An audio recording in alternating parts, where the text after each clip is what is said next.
तो ये कहानी दिल्ली के गाजियाबाद के मुरादनगर की कहानी है।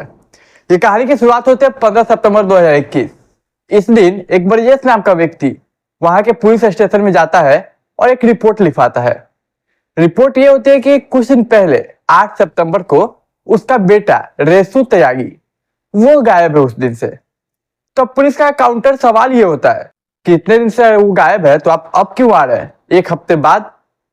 तो वो कहता है कि देखिए सर, मुझे पहले मैंने अपने परिवार में पूछा, पड़ोसियों में देखा, और मैंने अपने छोटे भाई को कहा था जिसका नाम लीलू त्यागी है कि जाओ कंप्लेन लिखवा देना, लेकिन सर उससे लिखवाया नहीं और मुझे कह रहा था कि पहले खोज लेते हैं आसपास, उसके बाद हम लिखवा लेंगे।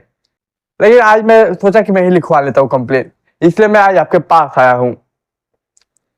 अब पुलिस मिसिंग कंप्लेन लिख लेती है और इसके बाद अपनी तहकीकात शुरू करती है। सबसे पहले तो पड़ोसियों से पूछताछ करती है, परिवार से पूछताछ करती है और अपनी छानबीन इन्वेस्टिगेशन शुरू करती है। यहाँ तक कि घर परिवार के हर सदस्य से पूछताछ करती है और सभी के फोन खंगालती है, लेकिन कुछ मिलता नहीं है फिलहाल। लेकिन इसी बीच जब इन्वेस्टिगेशन चल रही थी तो उसका जो भाई है जिसने कंप्लेन लिखा था ब्रजेश त्यागी ने, उसने कहा कि मुझे डाउट है अपने छोटे भाई लीलू त्यागी पे, क्योंकि आखिर बार वो उसी के साथ गया था। तब पुलिस इस एंगल से भी देखती है। तो सबसे पहले लोकेशन को निकालती है मोबाइल के। तो देखिए गाजियाबाद के जिस मुरादनगर में उसका बेटा ब्रजेश त्यागी का बेटा जिसका नाम है रेसु त्यागी, तो रेसु त्यागी का फोन जहाँ पे ऑफ हुआ था वहीं पे लीलू त्यागी का भी फोन था। तो रेसु त्यागी गायब हुआ 8 सितंबर को, उस दिन इसका भाई रेसु त्यागी का भी फोन का लोकेशन दोनों का सेम था। अब पुलिस के यहाँ से डाउट शुरू होता है। अब पुलिस देखते हैं कि कुछ समय बाद लीलू त्यागी का फोन ऑफ हो जाता है और जब ऑन होता है तो मिलता है गाजियाबाद में। मतलब कि इतना तो कंफर्म है कि 8 सितंबर को उसका भाई जो लीलू त्यागी ब्रजेश त्यागी का भाई उसके बेटे को साथ था, उसके बेटे के साथ था। अब पुलिस को इतना पता नहीं करती, डाउट तो हो जाता है पुलिस को, लेकिन अब इन्वेस्टिगेशन किया कैसे जाए। तो पुलिस उसके फोन को खंगालती है और फोन में एक रिकॉर्डिंग मिलती है। उस रिकॉर्डिंग से यह साफ पता चलता है कि कुछ कत्ल का मामला है। उस रिकॉर्डिंग में होता है कि लीलू त्यागी बात कर रहा है कि अगर बाई चांस रेसु त्यागी का कत्ल में अगर हम पकड़े भी जाते हैं, मर्डर केस खुलता भी है, तो हमें कैसे बचना है। और पुलिस की रिकॉर्डिंग सुनते ही फौरन रेसु त्यागी को अरेस्ट कर लेती है और सख्ती से अपने पूछताछ करते हैं पुलिस के अंदाज में। इसके बाद वो टूटता तो नहीं है, बोलता है कि मैंने कुछ नहीं किया, लेकिन देखिए पुलिस का अपना जो अंदाज होता है, टॉर्चर होता है, उस हिसाब से सभी मुंह खोल देते हैं। तो आखिरकार ये भी अपना मुंह खोल देता है और टूट जाता है, कहता है कि हाँ मैंने ही मारा। अब जबकि ये उसका भाई का बेटा था, तो उसे ले गया था, फुसला बहला के ले गया था उसी 8 सितंबर को और वहीं पे मुरादनगर में ले जाके उसका गला दबा दिया और मार दिया। और इसके साथ 2 आदमी और थे। पहला एक रिटायर्ड दरोगा था और उसका रिटायर्ड दरोगा एक नौकर था। मारने के बाद उन दोनों ने मदद किया कि पानी में फेंक दिया, कह सकते हैं वहां का नहर था उसमें उसने फेंक दिया। फिर पुलिस लाश खोजने में काफी मेहनत की, लेकिन लाश मिलता नहीं है। अब नहर में फेंक दिया गया, वो बह के ना पता कहाँ गया।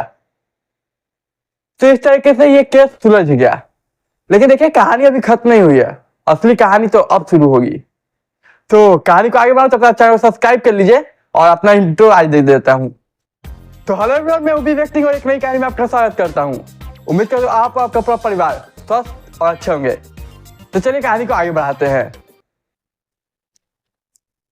तो देखिए जब ये केस खुल जाता है, यहाँ तक सॉल्व हो जाता है, तो ये बात उसके परिवार को पता चलती है कि इसका कत्ल के जो गायब ने उसका कत्ल हो चुका और कत्ल के पीछे ब्रजेश त्यागी का छोटा भाई यानी कि लीलू त्यागी का हाथ है।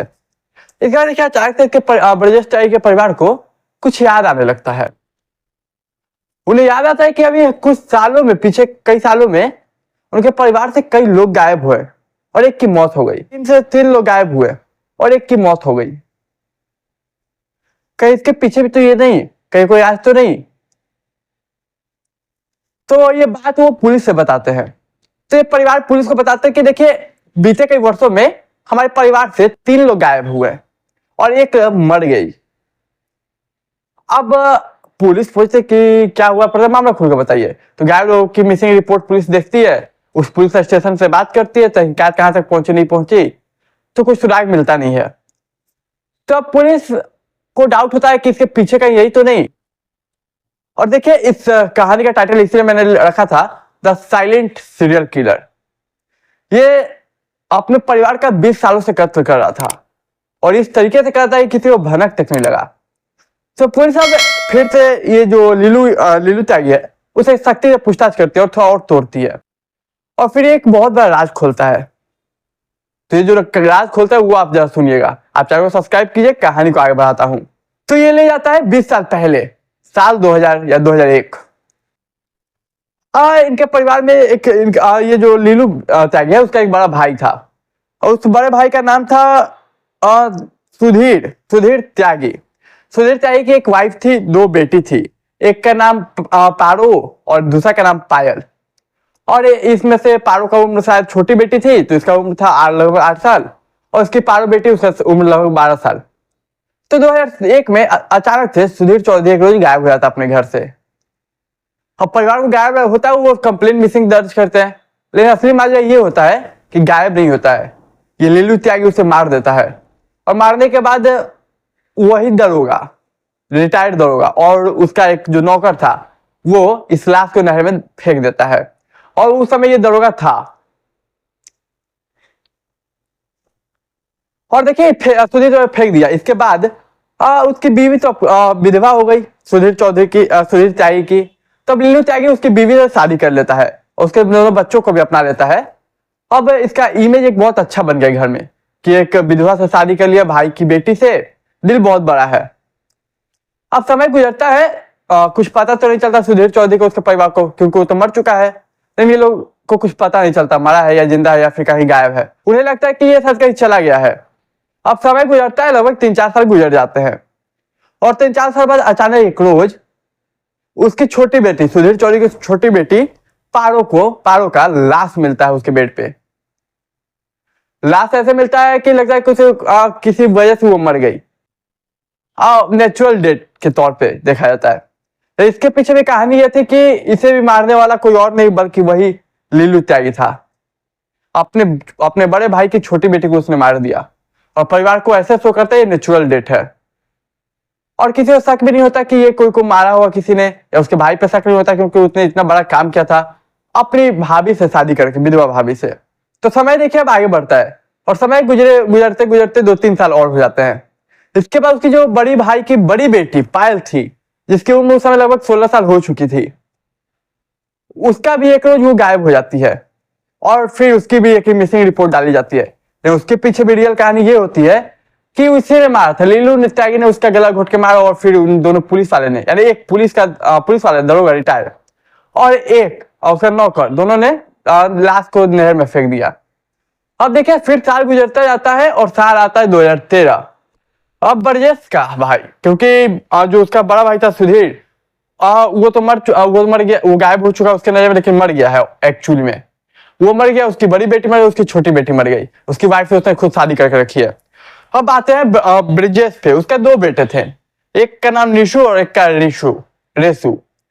तो साल आता है 2013 में निशु जो है उसका, ब्रजेश का एक छोटा बेटा, छोटा या बड़ा जो भी हो, एक रोज उसे फुसला के ले जाता है, उसका भी गला दबा के मार देता है। फिर वही रिटायर्ड दरोगा और फिर वो नौकर उसके लाश को भी नहर में फेंक देते हैं और फिर सबको लगता है कि गायब हो गया। अब साल का फासला काफी था तो किसी को कुछ शक नहीं हुआ, लेकिन जब फाइनली आखिरी शख्स को जब वो मारने जा रहा था या मारने गया, ब्रजेश त्यागी के बेटे का, जिसका नाम रेसु था, 8 सितंबर को उसने गायब किया। फिर उसे बहला फुसला के ले गया मुरादनगर।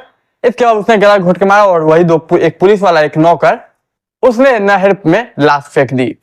और उसके बाद इस तरीके से पूरा कत्ल कहानी खुली। सोचे ये शख्स पिछले 20 सालों में कितने कत्ल कर चुका, मतलब कि ऑफिशियली जो परिवार को नजर आता है वो उसमें से एक लाश नजर आती है, जो ये छोटी बेटी मरी थी पारो, क्योंकि बाकी को तो वो गायब कर देता था, उसके बाद मारता था, तो वो मिसिंग में चले जाती थी परिवार वालों की नजर में। और इस तरीके से एक केस सुलझता है। लेकिन अब सवाल ये उठता है कि आखिर करता क्यों था। तो यार सुनिए, लगभग 20 साल पहले इसकी संगति जो थी, कह सकते ग्रुप सर्कल, वो काफी खराब था। उसी में ये एक रोज मिलता है वही दरोगा से। उस समय वो दरोगा होता है जब ये मिलता है, जब ये रिटायर्ड दरोगा की मैं बात बोल रहा हूँ, वो उस समय एक्चुअली में दरोगा होता है। तो दरोगा मिलता है, दरोगा वो अपने नौकर के साथ रहता था। तो दरोगा से मिलता है, दरोगा को पता था कि इसके पास काफी पैसे हैं। इसके बाद देखिए वो जो पैसा था उसके पास, प्रॉपर्टी था अपना लीलू के पास, वो लगभग वो उड़ा देता था इधर उधर खर्च करके। तो अगर ये प्लान बनाता है क्यों ना अगर परिवार में कोई ना बचे, कोई मतलब राज जमाने वाला प्रॉपर्टी मरने के बाद, कह सकते हैं कि जायदाद जो होती है, जो डिस्ट्रीब्यूशन होता है फैमिली के बीच, उसमें अगर कोई साक्षी ना बचे तो सारे पैसे मेरे होंगे। लगभग इनकी टोटल प्रॉपर्टी 2-3 करोड़ की थी। तो ये बात दरोगा से बताता है तो दरोगा बोलता है ठीक है करो। और फिर ये लोग अपना मौत का सिलसिला शुरू करते हैं, द साइलेंट किलिंग का। और ये दरोगा हर बार लगभग 2 लाख से लेकर 5 लाख तक चार्ज करता था। ये जो कत्ल का तरीका हो गया या फिर कत्ल को दफनाने फेंकने का, उन सबका चार्ज वो 2 से 5 लाख रुपए लेता था कि मैं करूंगा और बाकी मैं तुम्हें बताऊंगा क्या कैसे कब करना है। और इतना सालों का गैप इसलिए लगता था कि शक ना हो और सबको नेचुरली सब कुछ लगे। तो देखे शायद होता भी वही, क्योंकि ब्रिजेश अगर 15 सितंबर को रिपोर्ट नहीं लिखा 2021 में और वो अपने भाई के भरोसे तक उसने लिखवाया होगा, तो शायद ये केस भी वैसे ही चलते रहता। और उम्मीद ये की जाती थी कि इसके बाद छठा जो मर्डर था वो मर्डर ब्रिजेश का होता। वैसे तो वो भोला भाला था, उसका भाई का खुद का कहना है, लेकिन शायद छठा मर्डर उसी का होता, वो आखिरी शख्स था। क्योंकि ब्रिजेश की जो वाइफ थी वो जब पहला बेटा निशु 2013 में गायब हुआ तो उसके बाद वो मेंटल स्टेट जो होती है, मेंटल हेल्थ, वो काफी बिगड़ जाती है और वो उसे पागल खाने में भर्ती कर दिया जाता है। तो उसके रास्ते में कोई और कांटा था नहीं सिवाय ब्रिजेश के, तो शायद उसी को मारता है, वही सिखाता है कि उससे पहले वो पकड़ा गया। और इस तरीके से इस पूरी कहानी से पर्दा उठा। तो उम्मीद करता हूँ आपको कहानी पसंद आई। पसंद है तो चैनल को सब्सक्राइब, वीडियो को लाइक, दोस्त रिश्तेदारों के साथ शेयर कीजिए। मैं मिलूंगा एक नई कहानी में, तब तक के लिए मुझे दीजिए इजाजत।